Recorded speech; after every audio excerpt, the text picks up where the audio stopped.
বাংলাদেশে সব থেকে ছোট একটা চালান নিয়ে ব্যবসা শুরু করছি 20 টাকা। এই 20 টাকা আমার কেনা ধনিয়া পাতা 5 টাকা আর শসা 1 কেজি কিনছি 15 টাকায়। তা আমি এই 20 টাকার মাল বিক্রি করার চেষ্টা করব, দেখি কয় টাকা বিক্রি করতে পারি। সাথেই থাকবেন। আমার কাছে 1 কেজি শসা আছে, তো ফ্রেশ, একদম ফ্রেশ শসা। 20 টাকা ধনিয়া পাতা। আচ্ছা 20 টাকা ধনিয়া পাতা কয় টাকা দিবেন? আমি দুইটা প্যাকেজ হিসেবে বিক্রি করব। দুইটা আমাকে 40 টাকা দেন। হ্যাঁ দুইটা 30 টাকা। আমি যেহেতু একটা চ্যালেঞ্জ নিয়েছি, ভাবছি যে একটু কি করব। হ্যাঁ হ্যাঁ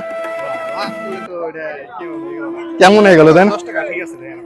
আচ্ছা 10 টাকা ঠিক আছে, তাহলে আমাকে 20 কয় টাকা দেবেন? 30 টাকা। ঠিক আছে 30 টাকা দেন।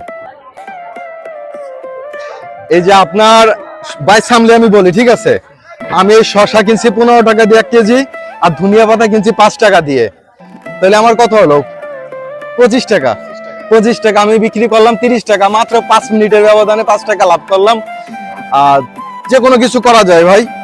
ইয়াং মানুষ কাঁচা সবজি বাজার অথবা মাছ বিক্রি করা, অন্যান্য কিছু বিক্রি করতে লজ্জা পায়, তাই না? দেখছেন আমি মাত্র যাই কিনে নিয়ে আসলাম আর আপনার কাছে বিক্রি করে ফেলাইলাম।